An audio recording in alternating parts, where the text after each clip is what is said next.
Terima kasih. Kembali kita memuji Tuhan. Kita mendapatkan dosen ya, guru yang terbaik akan mengajar kita. Jadi setiap kali kita membaca Alkitab dan Yesus itu guru, jadi guru kita itu semua ya berasal dari sorga. Jadi ajarannya sangat menenangkan jiwa kita. Mari kita lihat yang kita sudah pelajari. Hari ini kita masuk 5 pengajaran Tuhan Yesus. Karena kita tertarik di dalam Injil Matius. Matius senang mengungkapkan pengajaran daripada mujizat, ya. Jadi ada 5 pengajaran Tuhan Yesus. Makanya buku Matius ini berupa buku tentang pengajaran. Pengajaran yang pertama itulah namanya khotbah di bukit. Ya, jadi khotbahnya di bukit bisa kita ngerti ya. Jadi pengajaran ini disampaikan di atas bukit gitu. Kenapa enggak di rumah ibadat ya? Ada kemungkinannya rumah ibadat enggak perlu lagi diajar. Iya, kita nanti bisa lihat bahwa mereka tidak tertarik lagi pengajaran itu. Nanti bisa kita lihat. Satu, khotbah di bukit ini panjang kali ya, mulai pasal 5 sampai pasal 7. Itu khotbah di bukit. Apa nanti diajarkannya dalam pasal 5, pasal 6, dan pasal 7.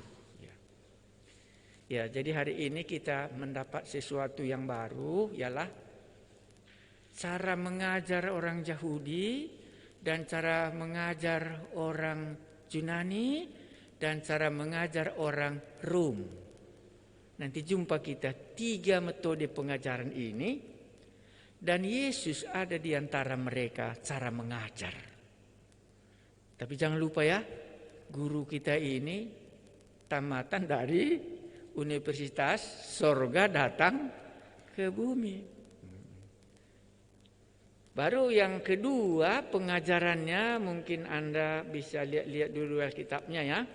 Itu pasalnya ke-9 ataupun pasal 10. Ya. Sederhananya saja pasal 10 supaya jangan payah. Ini acara pengutusan murid-murid.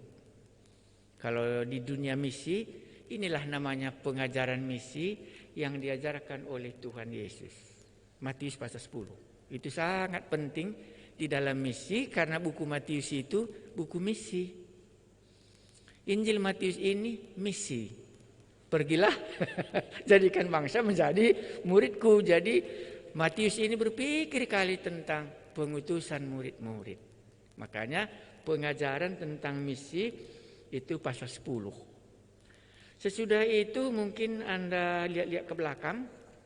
Ya, ini pengajarannya jumpa kita muncul pasal 13. Ya, itu enaknya kalau Alkitabnya Matius ini. Sistematis dia caranya kalau Matius, kemungkinan dia kan sistematis, sistem perpajakan ya, karena dia kan pemungut cukai. Jadi bukunya juga ikut rapi dibuatnya. Iya, lain dengan Markus. Markus itu enggak boleh katakan kan sekolah Markus jauh lebih rendah daripada Matius. Iya. Kalau Yohanes itu lain lagi karena dia punya filosofi ya. Itu filosofinya gnostik. Jadi Yohanes itu berbeda sedikit. Nah, ini pasal 13. Ini perumpamaan. Jadi kalau kita tanya, kenapa Yesus mengajar dalam bentuk perumpamaan? Itu jawabnya karena sudah masuk kelas yang berat. Apa maksudnya berat? Ini kan sudah 13 pasal ya. Jadi pindahlah cara metode Yesus pakai istilah perumpamaan. Alasan yang paling sederhana adalah karena Yesus tidak mau lagi didengar oleh orang-orang lain pengajarannya. Sehingga kalau dia tidak mengerti lagi, ya mundurlah dia. Jadi khotbah perumpamaan Tuhan Yesus adalah khotbah supaya yang tidak sungguh-sungguh jangan lagi ikut. Jadi bukan diusirnya orang itu, tapi diajarkannya yang berat-berat, sehingga orang sudah mundur.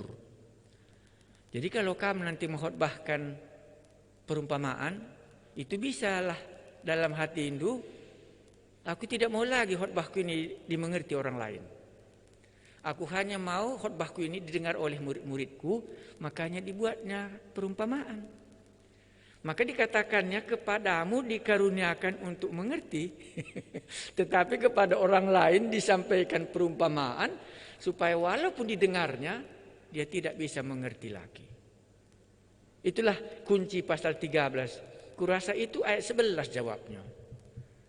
Matius 13 ayat 11. Jawab Yesus, kepadamu diberikan karunia untuk mengetahui rahasia kerajaan surga, tetapi kepada mereka tidak. Supaya mereka tidak lagi mengerti. Itulah guru. Jadi bisa kita bayangkan nanti ada rupanya masanya gitu ya. Tuhan Yesus mengajar kita dalam bentuk perumpamaan, itu hanya Dia yang menjelaskannya, baru kita bisa mengerti. Enggak mampu lagi otak kita mempelajarinya. Maka seringkali Yesus katakan, belum bisa kau ngerti, karena itu belum ku beritakan kepadamu. Karena guru itu kan bisa mengerti sejauh mana kemampuan murid-murid. Jadi kalau kamu pilih khotbah mengenai perumpamaan, kan banyak perumpamaan dalam Alkitab ya. Itu berarti kamu sudah sengaja memilih bahwa orang terbatas di gereja saja yang mengerti. Yang tidak dikaruniakan kepadanya pengertian, sudah sengaja kamu itu menolak dia. Supaya jangan lagi dia datang. Makanya ini sudah pasal 13. Itu sudah masuk jenjang khotbah yang sulit. Kalau perumpamaan. Karena dalam perumpamaan itu nanti bagi seseorang artinya jelas. Dan lebih dalam lagi. Tapi bagi seseorang bingung dia. Nah itu yang dapat kita mengerti dalam pengajaran Tuhan Yesus. Nah pengajaran yang keempat kita harap nanti bisa kita hafal. Pasal 18. Pasal 18 itu Yesus mengajar tentang gereja. Ya, pasal 18 itu kan sesudah pengakuannya. Ya, ini siapakah yang terbesar di antara kamu, di antara kerajaan sorga. Jadi pasal 18 ini Yesus sudah mengajar mengenai gereja. Bagaimana sikap hidup di tengah-tengah bergereja bersama-sama. Ini kan sudah jumpa langsung ya. Tentang menasihati saudara-saudara kan begitu ya. Karena ini diberikan kepada gereja supaya gereja bisa hidup bersama-sama. Ya. Baru pengajarannya yang kelima itu akhir zaman. Itu mulai pasal berapa di sini ya? Bisa kamu lihat pasal 24 kurasa ya? Iya, pasal 24. Ya, ini dia. Khotbah tentang akhir zaman. Jadi pasal 24 sampai 25 inilah tentang akhir zaman.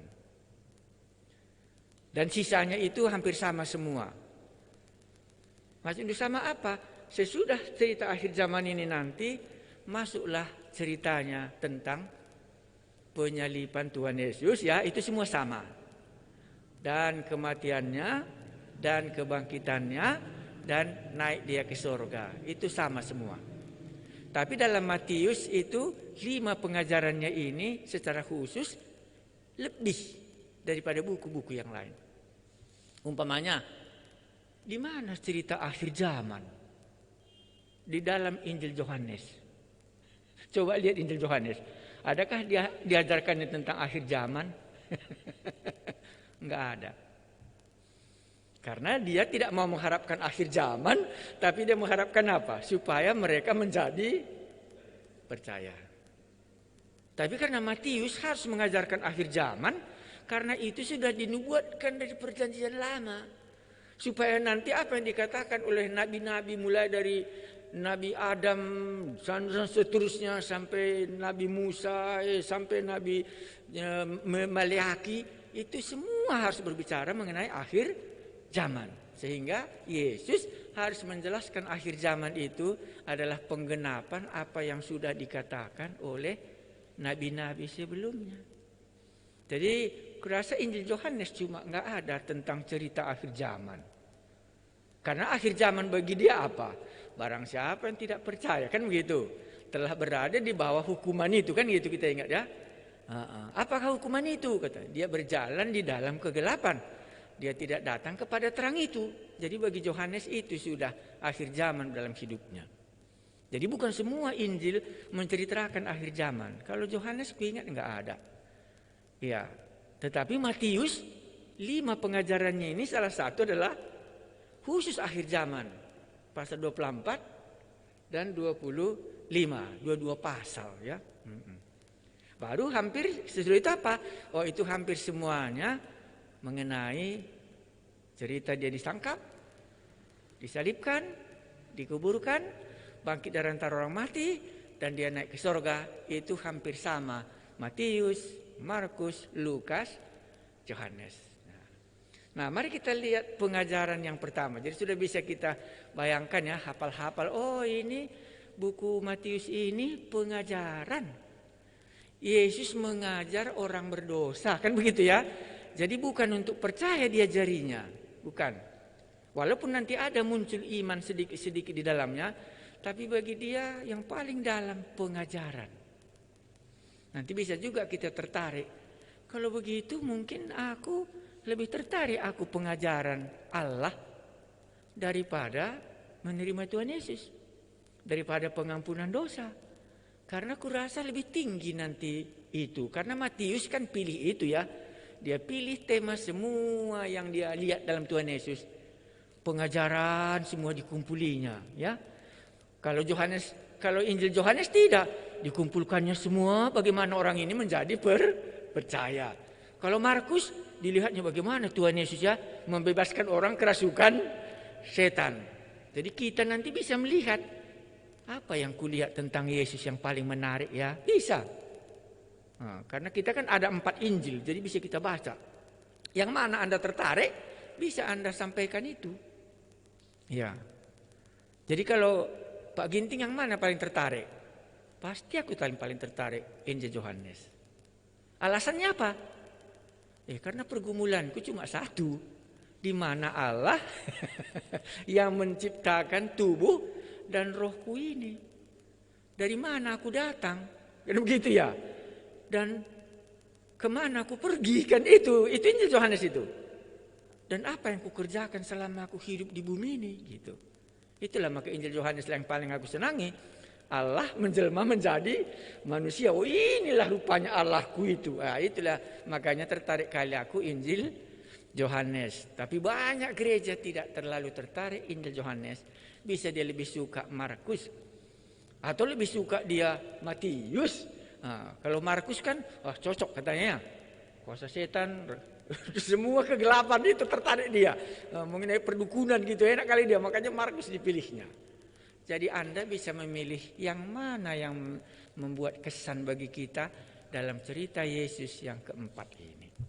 Baik, sudah ya, saya ulangi. Pasal 5 sampai pasal 7 itu pengajaran tentang yang pertama. Khotbah di bukit namanya ya. Jadi dia bukan lagi di bait Allah khotbah. Pasti Anda bisa menceritakannya. Kenapa dia enggak khotbah dalam gereja ya? Maksudnya gereja itu kan di bait Allah, kan di Yerusalem kan besar bait Allah. Didirikan oleh Raja Herodes ya. Iya. Tapi kok enggak ke situ Yesus khotbah? Kenapa dia ke gunung-gunung gitu? Nanti Anda akan dapat jawabnya nanti. Kenapa dia enggak ke tengah ya? Itu. Jadi khotbah kedua apa diajarkannya? Oh, mengenai pengutusan misi. Pengutusan Maulid 12 itu pasal 10. Apalagi pasal 13 dia sudah khotbah dalam bentuk perumpamaan supaya sudah terjadi pemisahan, yang tahu diberinya karunia, yang tidak tertarik supaya jangan lagi dia mengerti gitu. Apalagi diajarkannya mengenai gereja mulai pasal 18. Baru masuklah dia akhir zaman. Pasal 24 sampai pasal 25.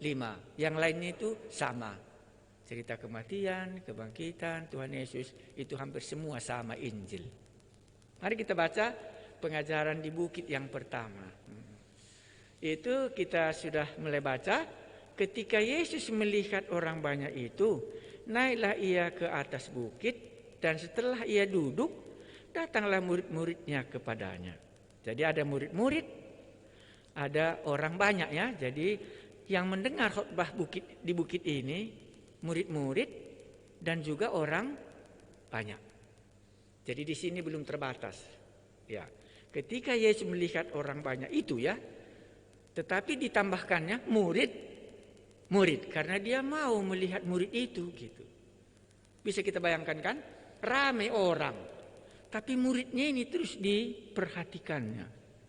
Jadi yang mendengar khotbah di bukit ini bukan saja murid Tuhan Yesus, tapi banyak orang. Ya, supaya nanti waktu kita mengajar bisa banyak orang. Tapi bisa juga kita hanya memperhatikan murid yang sungguh-sungguh gitu. Jadi ada dua kategorinya di sini. Ayat 2. Maka Yesus pun mulai berbicara dan mengajar mereka. Kan mereka ya, mereka itu bisa murid, mereka itu bisa orang banyak. Katanya, berbahagialah orang yang miskin di hadapan Allah, karena merekalah yang empunya kerajaan surga. Ini kunci kebahagiaan. Jadi Yesus itu sebenarnya mau dia semua manusia di bumi supaya hidup di dalam kebahagiaan. Itu yang mau disampaikan. Kalau Injil Yohanes apa? Karena begitu besar kasih Allah akan dunia ini ya, sehingga dia mengaruniakan anaknya tunggal supaya setiap orang yang percaya kepadanya tidak binasa melainkan beroleh hidup yang kekal. Matius tidak. Tetapi Matius melihat bagaimana Yesus ini mengajarkan supaya orang yang hidup di bumi ini mendapatkan kebahagiaan. Mungkin Anda langsung ingat ya. Mungkin ini dasarnya Matius, Pak. Gitu. Matius apa? Dia kan pemungut cukai, kan begitu ya? Dia kan sudah bekerja, kan banyak uangnya. Kenapa diajarkan kunci kebahagiaan? Kan gitu ya. Oh, nggak dapatnya rupanya dalam dia waktu bekerja sebagai bea cukai, ditinggalkannya sebagai suku Lewi, sebagai umat pilihan Allah untuk mengajar di bait Allah, ditinggalkannya itu, pergi dia menjadi pemungut cukai, nggak ditemukannya kebahagiaan. Makanya dikatakannya di sini, berbahagialah orang yang miskin di hadapan Allah. Jadi boleh kita katakan Matius itu meninggalkan cukainya itu, semua pekerjaannya itu karena kehausannya tentang kebenaran Allah. Dan di situ didapatkannya kebahagiaannya, makanya dituliskannya berbahagialah orang yang miskin di hadapan Allah. Lengket langsung di kupingnya. Waktu Tuhan Yesus katakan berbahagialah orang yang miskin. Cocok katanya langsung. Karena aku selama ini kerja di sana, nggak aku dapatkan kebahagiaan. Rupanya orang yang miskin di hadapan Allah, itulah yang berbahagia. Ini miskin bukan uang ya, jangan nanti kita pikirkan ini miskin uang. Miskin tentang kebenaran Allah. Langsung nanti pasal 6 masih jumpa kan, carilah dahulu kerajaan Allah, sejalan dia. Karena itulah yang paling mendasar dalam Injil Matius. Yesus mengajarkan berbahagialah orang yang masih rindu akan kebenaran Allah. Dan orang inilah yang berbahagia. Jadi masih senang dia baca Alkitab, kan begitu ya? Masih senang dia mendengarkan khotbah. Masih senang dia menganalisa ini apa artinya ya, ini apa artinya ya. Nah, itulah berbahagia. Itu artinya miskin di sini. Miskin bukan uang, tetapi miskin dalam kebenaran Allah yang rindu dia. Seperti bahasa karo kita yang sudah kita pelajari kan, jiwaku rindu kepada Allah yang benar. Ya, seperti rusa. Ya, itulah karena kerinduannya. Jiwaku rindu, gitu ya. Ayat 2, ayat 4. Berbahagialah orang yang berduka cita, karena mereka akan dihibur. Ini berduka cita dalam hal tindakan di mana kebenaran diabaikan. Ya, tidak ada kebenaran diabaikan. Itulah membuat dia berduka cita. Ingat kita zaman Nuh ya. Nuh itu berduka cita melihat lingkungannya, kejahatan manusia dari hari ke hari. Tetapi dia hidup di tengah-tengahnya dan dia tertekan hidupnya melihat ketidakbenaran di sekelilingnya dia. Makanya di sini berbahagialah orang yang berduka cita karena dia akan dihiburkan. Karena rindu kali dia kebenaran yang dasar dari Allah tetapi tidak dilihatnya. Yang ketiga, berbahagialah orang yang lemah lembut karena mereka akan memiliki bumi. Lemah lembut. Lawannya lemah lembut apa? Cepat marah ya. Kalau lemah lembut itu kan teratur dia hidup. Maksudnya di sini lemah lembut bukan lemah. Iya.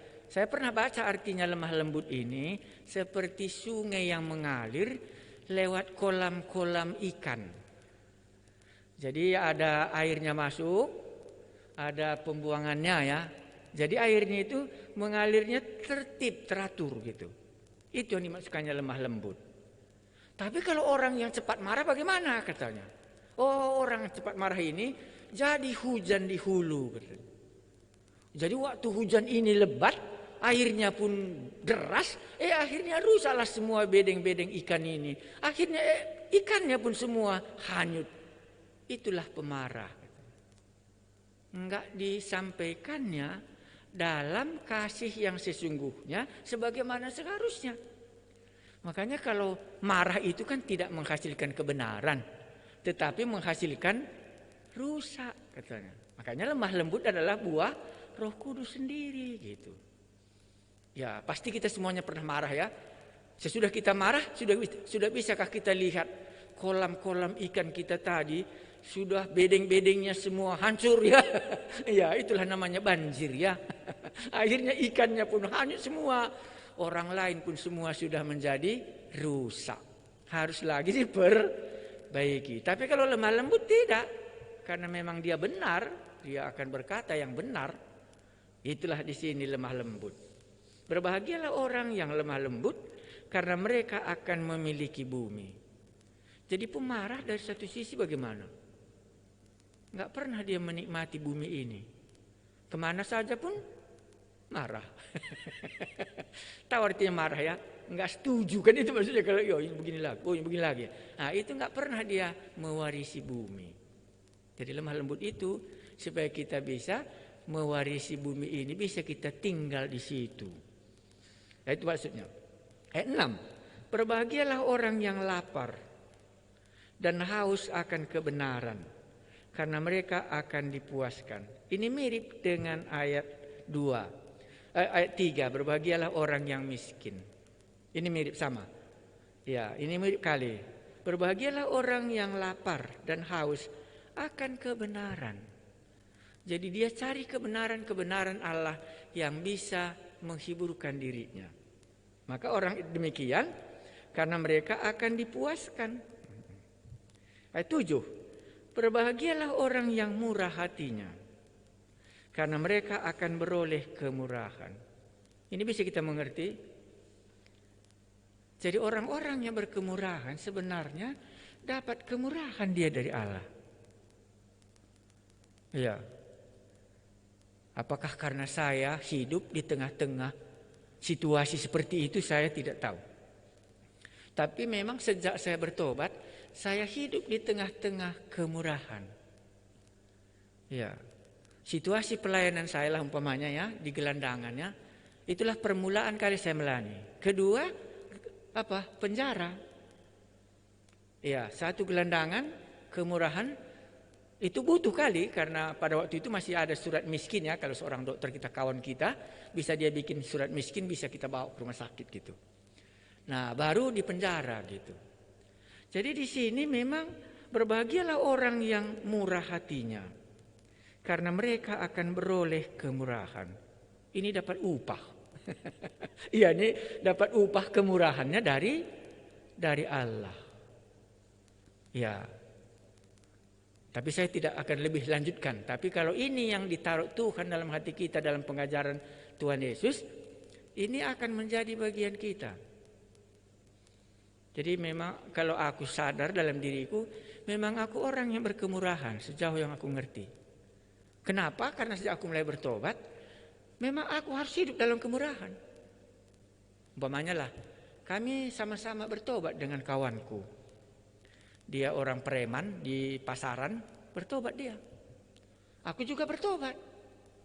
Dan diserahkanlah kepadaku supaya aku mengurus yang baru bertobat preman ini tadi.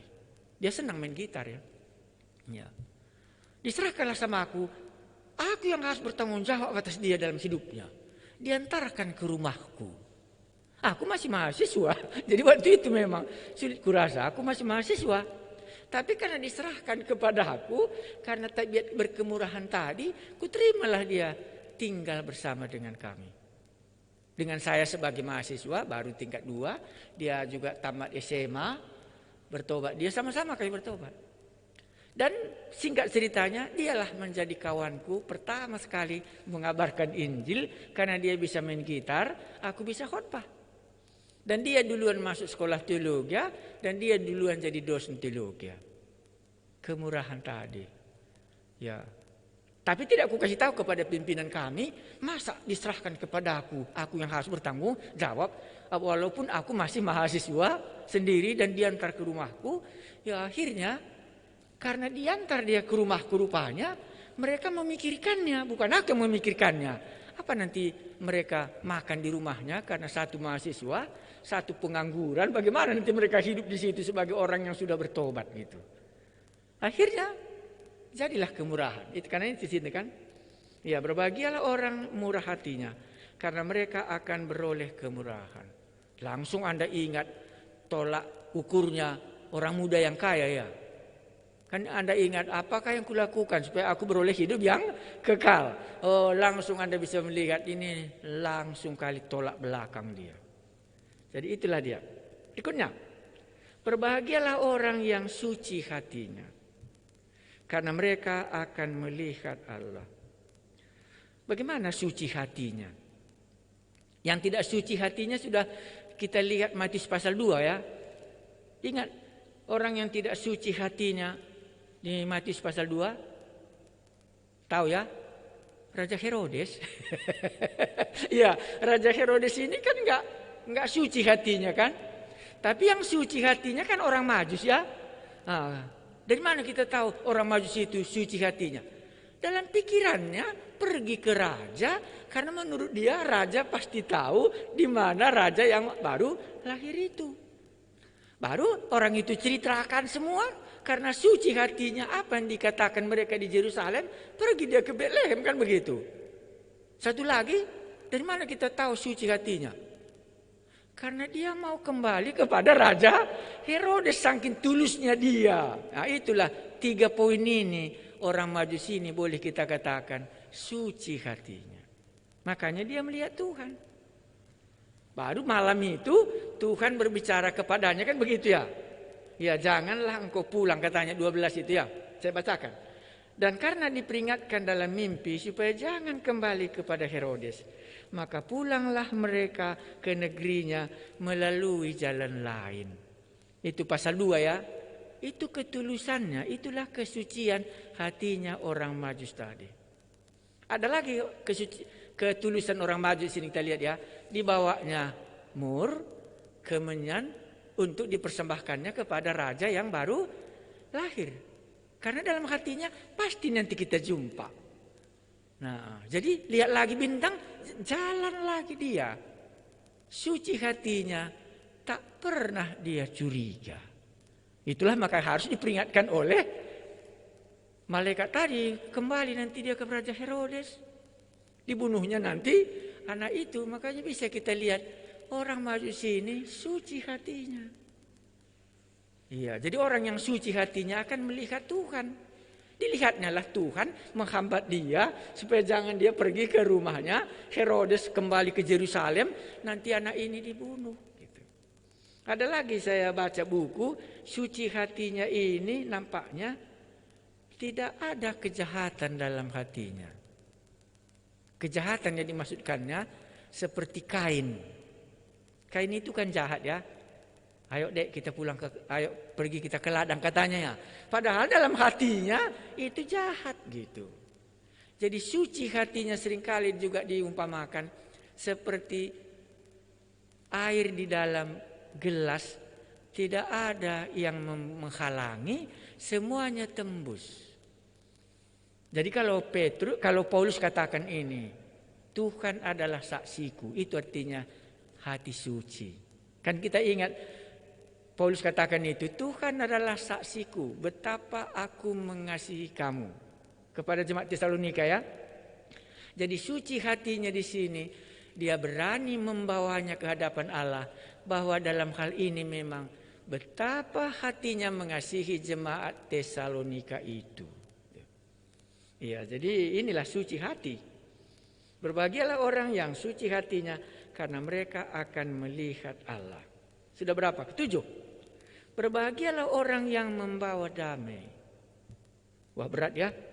Karena mereka akan disebut anak-anak Allah. Ya, ini sudah ketujuh. Berbahagialah orang yang membawa damai. Itu tahu kita membawa damai ya. Katakan sajalah secara duniawi ya. Kalau ada orang berkelahi gitu ya.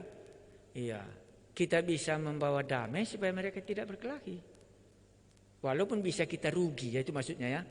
Kedua, membawa damai ya pastilah kita membawa Injil, karena itulah satu-satunya yang bisa membawa damai terhadap Allah, damai terhadap musuh-musuh, damai terhadap diri sendiri. Makanya orang-orang yang membawa damai, karena mereka akan disebut anak-anak Allah.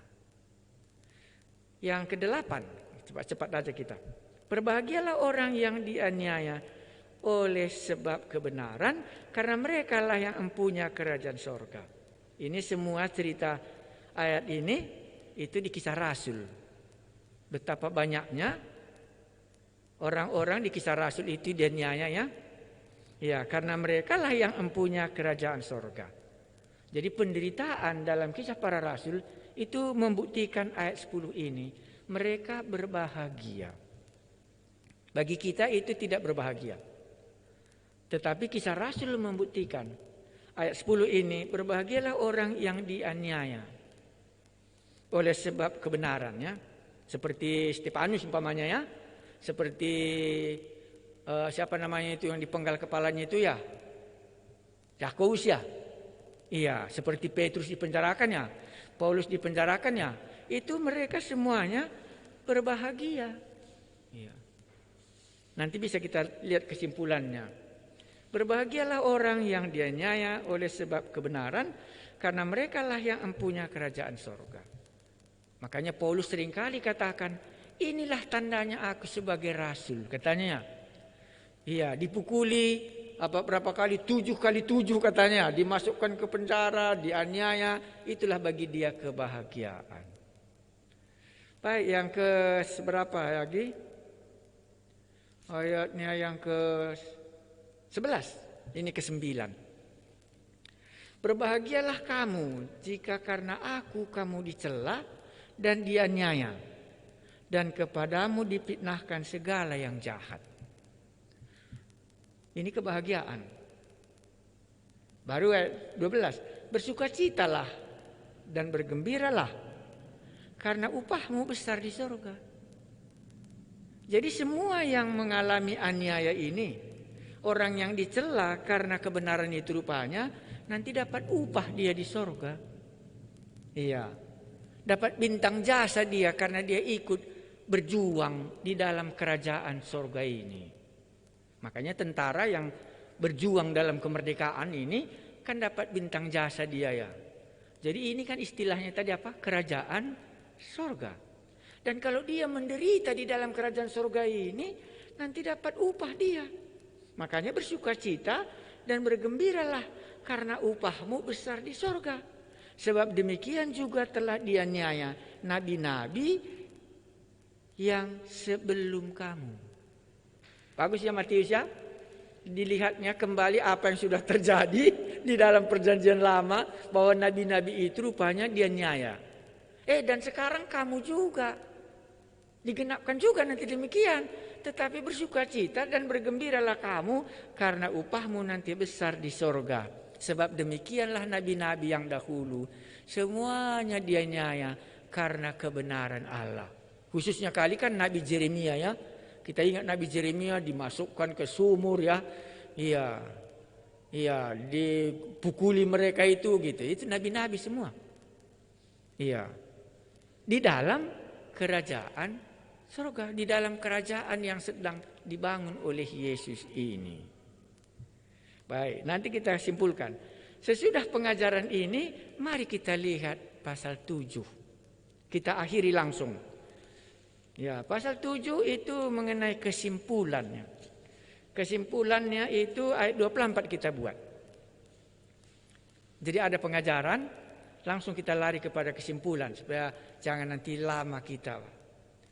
Kesimpulannya itu kan ini ayat 24 itu kesimpulan.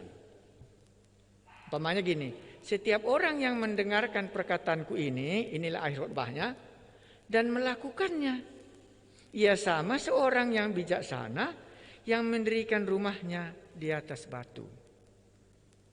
Itu pertama. Yang 25, kemudian turunlah hujan dan datanglah banjir. Lalu angin melanda rumah itu. Tetapi rumah itu tidak rubuh sebab didirikan di atas batu. Baru yang kedua. Tetapi setiap orang yang mendengar perkataanku ini dan tidak melakukannya, ia sama dengan orang yang bodoh yang mendirikan rumahnya di atas pasir. Kemudian turunlah hujan dan datanglah banjir. Lalu angin melanda rumah itu. Sehingga rubuhlah rumah itu dan hebatlah kerusakannya. Inilah ujian dari pengajaran itu. Di dalam buku saya baca, inilah metode orang Yunani mengajar.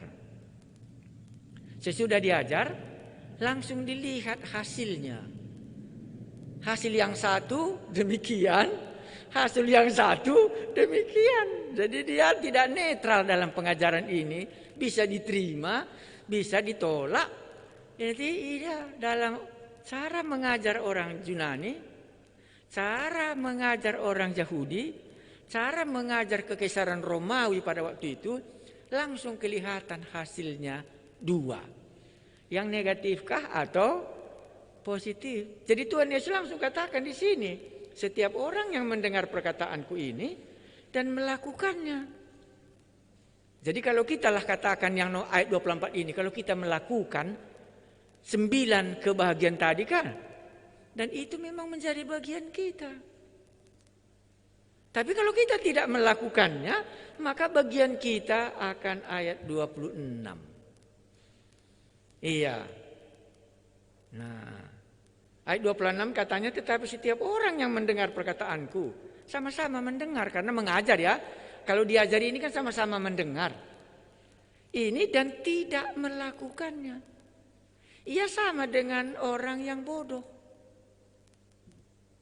yang mendirikan rumahnya di atas pasir. Rupanya dulu seringkali mereka mendirikan rumah-rumahan di dalam pasir kalau mereka pergi ke pantai seperti itu. Ya, mungkin kan ke pantai itu kan gampang kita mendirikan rumah-rumahan supaya jangan kena atap matahari ya, berjemur di situ. Tapi waktu datang angin nanti deras atau ombak, hilang semua rumah-rumahnya itu. Jadi mereka langsung tahu begini nanti jadinya. Gitu. Jadi cara mengajar orang Yahudi, cara mengajar orang Yunani, cara mengajar orang Roma, sekarang cara mengajar Yesus. Dia langsung berikan dua hasilnya. Hasil yang pertama, kalau dia melakukannya, apa dikatakannya? Setiap orang yang mendengar perkataanku ini dan melakukannya, ia sama dengan orang yang bijaksana. Iya. Kenapa dikatakan dia bijaksana? Karena nanti dapatnya kebahagiaan tadi. Nanti dapatnya apa tadi? Berbahagialah orang yang, apa katanya tadi? Murah hati. Dapatnya upahnya. Kalau kita mengikuti pengajaran, kan supaya kita mendapat hasil daripada pengajaran itu menjadi bagian kita. Gitu. Kan itu tujuan sekolah ya. Supaya kalau ada pengetahuan kita bisa berguna untuk hidup kita sekarang dan yang akan datang. Jadi hasilnya di sini setiap orang yang mendengar perkataanku ini dan melakukannya, ia sama dengan orang bijaksana. Ya. Kemudian turunlah hujan dan datanglah banjir, lalu angin melanda rumah itu. Tetapi rumah itu tidak roboh sebab didirikan di atas batu. Jadi menurut Tuhan Yesus cuma satu yang bisa menguntungkan. Kalau kita melakukannya. Kalau hanya didengar dan diajar dan tahu, rupanya belum berguna kalau tidak sampai untuk melakukannya. Itu sama dengan artinya tamat sekolah tapi nggak dapat kerja.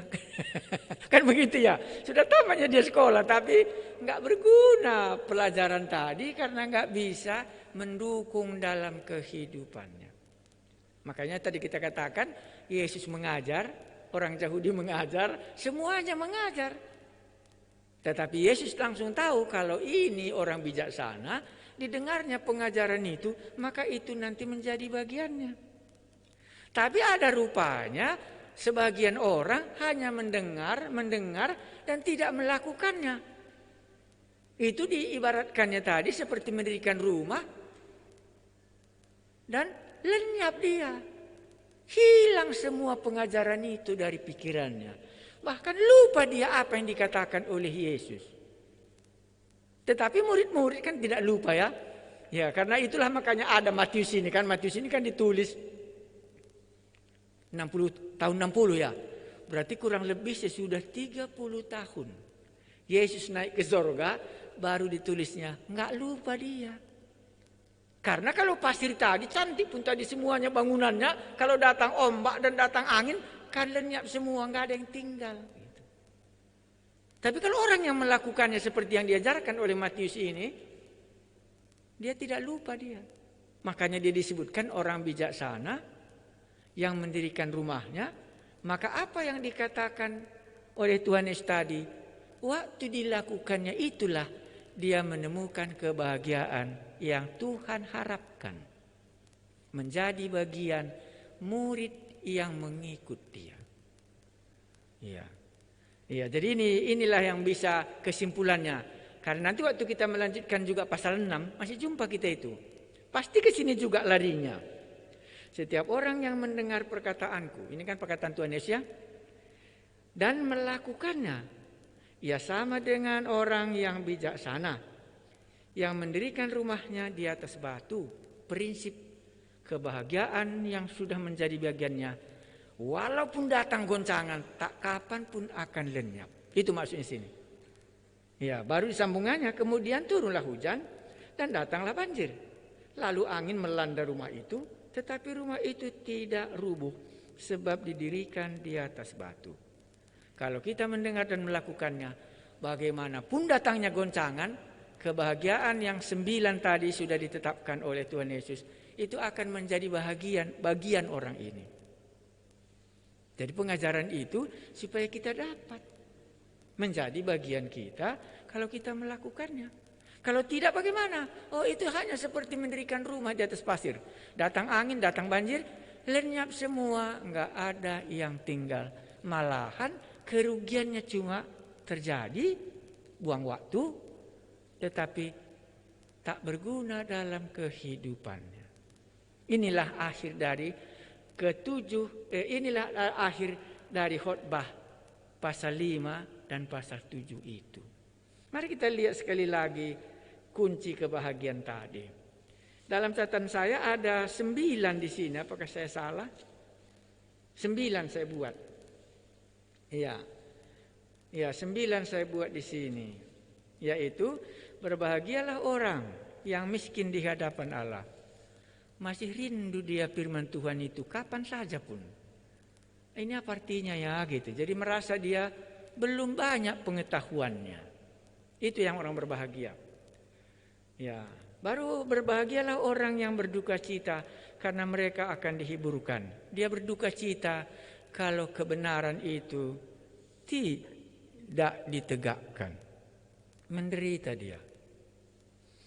Dilihatnya orang ditindas, nggak ada keadilan dalam hidup orang itu. Dan dia nggak bisa menolong, jadi tinggal duka citanya yang memenuhi hatinya. Karena dia nggak bisa tertolong. Ketiga, berbahagialah orang yang lemah lembut. Jadi kurasa kita akan berubah karakter kita. Ya. Jadi kita bukan mau ke surga makanya kita lemah lembut. Iya, karena dengan lemah lembut ini kita akan memiliki bumi. Iya. Satu musuh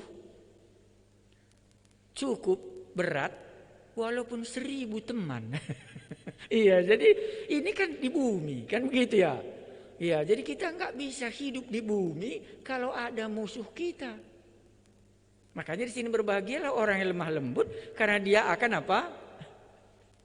Memiliki bumi. Jadi kalau kita sering berkelahi, sebenarnya nggak bisa kita memiliki bumi karena banyak kali musuh kita. Kemana-mana kita jumpa apa? Ya jumpa musuh kita. Tapi kalau orang yang lemah lembut tadi, kemanapun dia tadi, ya memiliki bumi dia. Gitu. Ya makanya satu musuh, walaupun 1000 kawan, sudah terlalu banyak musuh itu. Karena nanti tidak lagi kita bisa memiliki bumi. Dan kalau ini kita lakukan, barulah kita menjadi orang bijaksana. Ini pengajarannya. Nah baru 6. Berbahagialah orang yang lapar dan haus akan kebenaran. Itu sama dengan ayatnya yang ketiga. Miskin di hadapan Allah. Berbahagialah orang yang murah hatinya, karena mereka akan beroleh kemurahan. Ya, saya ini memang beriman di sini. Nggak mungkin kemurahan yang ditabur ini, walaupun, jadi pernahkah kemurahan itu menjadi racun? Dalam pengalaman saya pernah 2 kali. Memang pahit kurasa. Kemurahanku kan aku senang di mana-mana kan mengajar seperti ini ya. Dan dilihat orang aku senang mengajar. Dipanggillah aku menjadi koordinator dalam mengajar itu. Aku tidak tahu bahwa niat jahat di belakangnya begitu besar gitu. Selesai seminar itu, langsung dibalikkanlah kepadaku bahwa aku yang salah karena aku belum ditahbiskan khotbah di gereja. Ya, aku nggak pikir itu karena tadi ketulusan hatiku, karena senangnya aku menceritakan apa yang aku tahu gitu. Satu kali lagi mari kita kerjasama katanya, kerjasamalah saya sama dia. 6 bulan kurasa kami kerjasama, limper pun nggak dikasihnya upahku.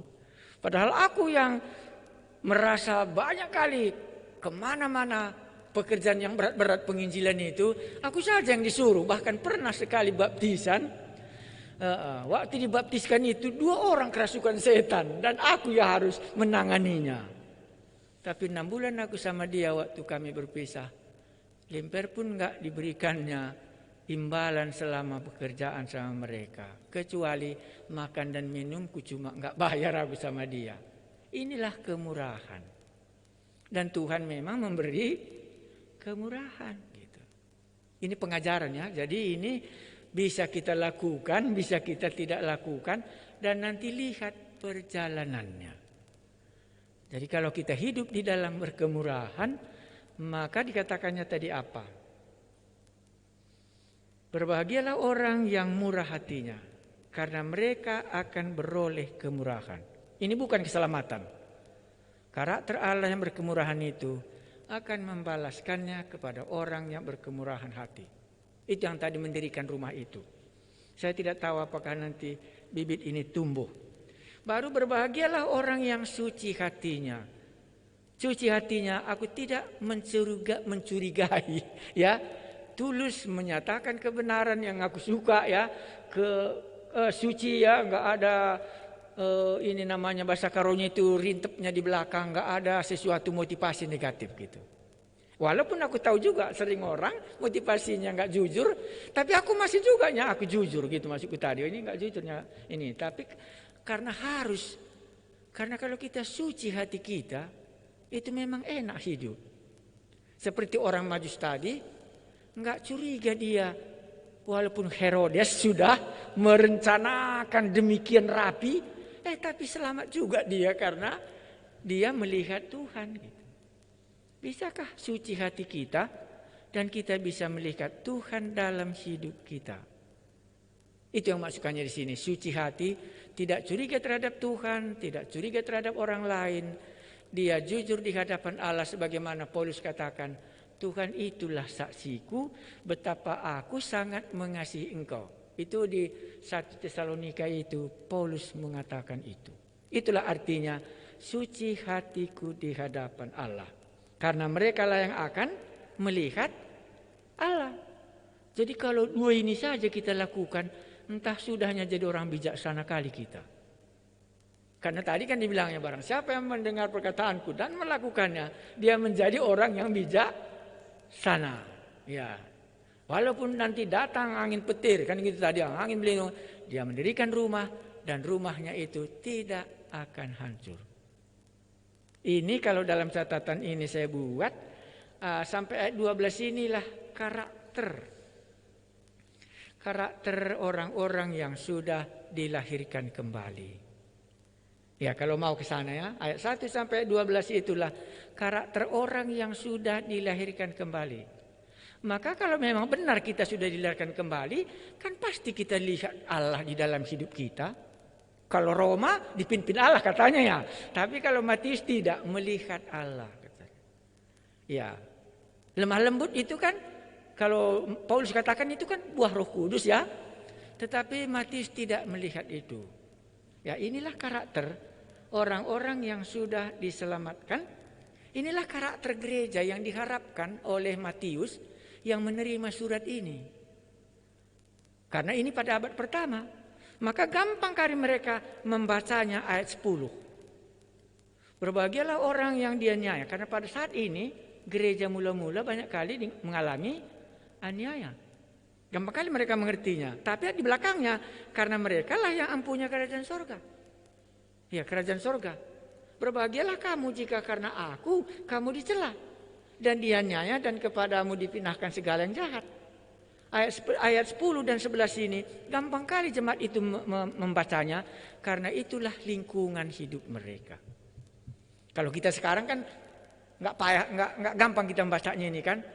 Karena kita nggak melihat hal itu terjadi di mana gereja berdiri. Gitu.